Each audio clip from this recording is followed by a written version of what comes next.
Bismillah, Assalamualaikum warahmatullahi wabarakatuh. Perkenalkan, nama saya Muhammad Azhar Yaman dari Prodi PTI 1B. Saya di sini akan mengerjakan tugas AIK itu tentang hakikat keimanan. Iman adalah keyakinan dalam hati, kokoh penuh keyakinan tanpa dicampuri keraguan sedikit pun. Sedangkan keimanan dalam Islam itu sendiri adalah percaya kepada Allah dan rukun-rukun iman yang lainnya. Iman mencakup perbuatan, ucapan hati dan lisan, amal hati dan amal lisan serta anggota tubuh. Iman ada kalanya bertambah dan ada kalanya berkurang. Iman bertambah dengan ketaatan dan berkurang karena kemaksiatan.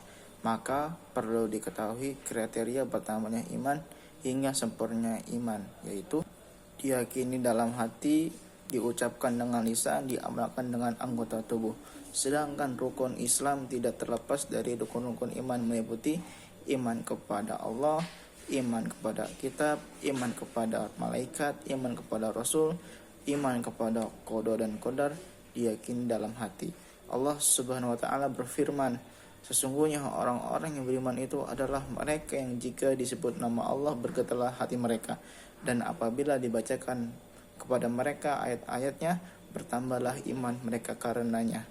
Sedang kepada Tuhanlah mereka bertawakal, yaitu orang-orang yang mendirikan sholat dan menafkahkan sebagian dari rezeki yang kami berikan kepada mereka.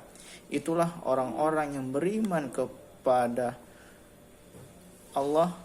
Itulah orang-orang yang beriman dengan sebenar-benar beriman. Quran surat Al-Anfal ayat 2 sampai ayat 4. Dalam Islam antara iman, ilmu, dan amal terdapat hubungan yang integritas ke dalam agama Islam. Sedangkan Islam adalah agama wahyu yang mengatur sistem kehidupan. Dalam hal ini iman berorientasi terhadap rukun iman yang jumlahnya 6 rukun iman. Sedangkan ilmu dan amal berorientasi pada rukun Islam, yaitu tentang tata cara ibadah dan pengamalannya. Karakteristik dan sifat orang beriman. Karakteristik orang beriman yaitu yang pertama adalah mereka menjadikan Allah dan Rasulnya lebih mereka cintai. Yang kedua, orang yang beriman tidak akan izin untuk tidak ikut berjihad.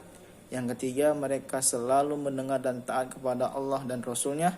Yang keempat, apabila dibacakan ayat-ayat Allah maka mereka akan hatinya bergetar, iman yang bertambah, tetap menjalankan sholat dan zakat. Terus selanjutnya, mereka memiliki iman yang mantap, tidak dicampuri keraguan-keraguannya.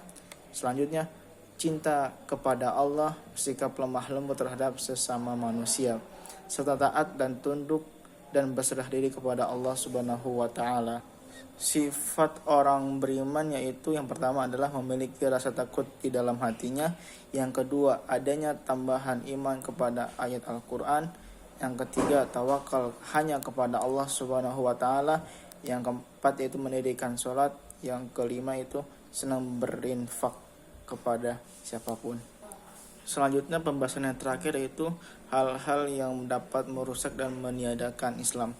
Yang pertama, bertawakal dan bergantung kepada selain Allah Subhanahu wa taala. Yang kedua, bertawasul dengan makhluk lain. Yang ketiga, agama dan hukum Islam menjadi bahan mainan. Yang keempat yaitu bermain sihir. Yang kelima yaitu bekerja dengan tujuan selain Allah Subhanahu wa taala. Yang keenam, membuat hukum dan perundangan selain dari hukum Allah. Yang ketujuh yaitu membenci apa yang dikatakan sebagai sunnah Rasulullah sallallahu alaihi wasallam. Cukup sekian dari saya. Nasrun minallahi wa fathun qarib wa basyiril mu'minin. Wal akhir wassalamualaikum warahmatullahi wabarakatuh.